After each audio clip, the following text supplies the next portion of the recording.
Assalamualaikum warahmatullahi wabarakatuh. Selamat siang anak-anak. Untuk pertemuan kali ini kita akan membahas klasifikasi kingdom fungi. Karena pertemuan kemarin kita sudah membahas ciri-ciri umum dan reproduksi, habitat, terus sama struktur tubuh jamur. Nah, sekarang kita akan membahas tentang klasifikasi kingdom fungi.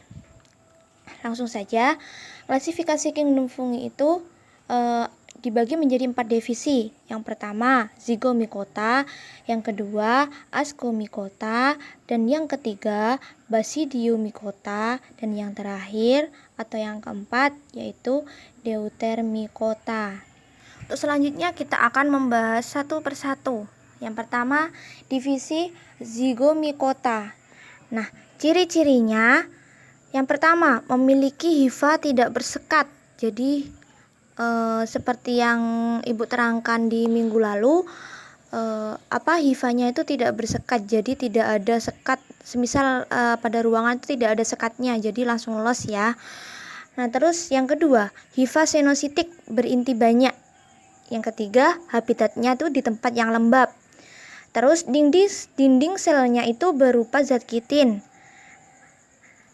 Nah, hifa tadi itu digunakan untuk menempel pada substrat dan digunakan untuk menyerap makanan.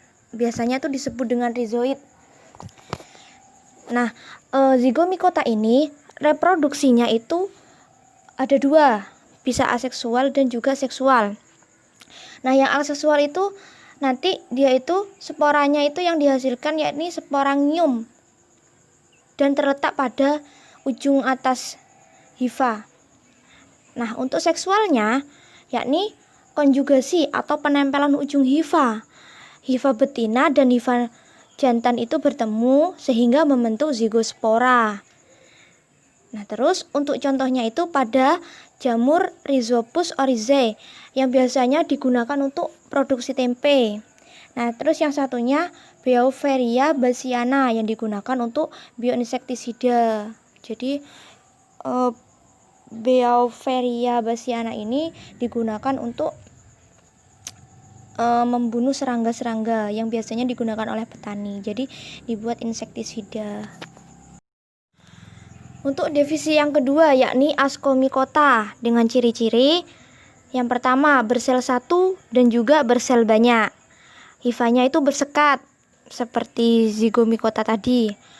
Nah, terus hifanya itu berinti banyak.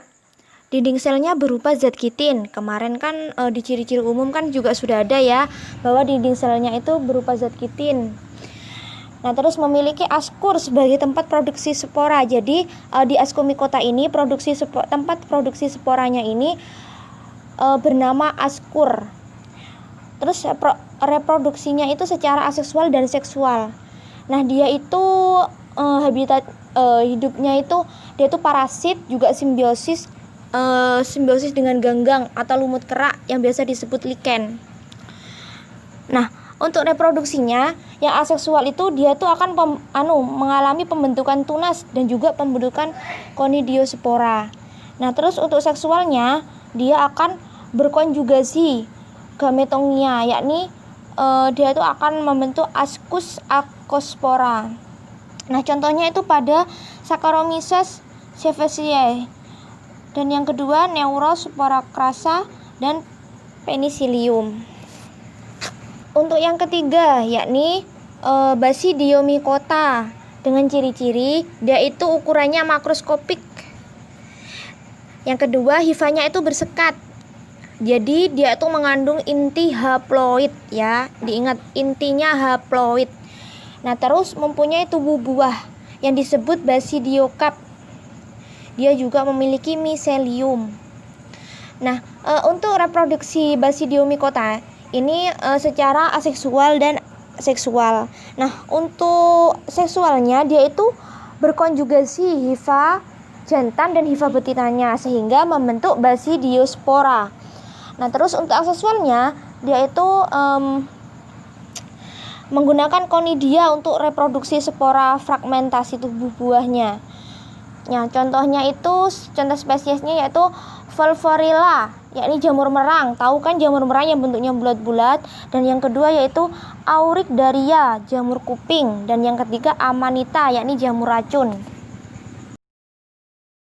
Untuk divisi yang terakhir yakni Deuteromycota dengan ciri-ciri saprofit. Dia itu hidupnya saprofit dan parasit. Terus sifanya itu bersekat dan dinding selnya itu berupa zat kitin.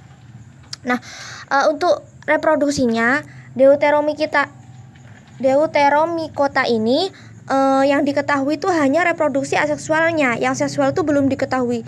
Jadi yang aseksual itu nanti akan menghasilkan spora. Nah, sporanya itu dihasilkan dalam konidianya. Nah, untuk contoh spesiesnya yakni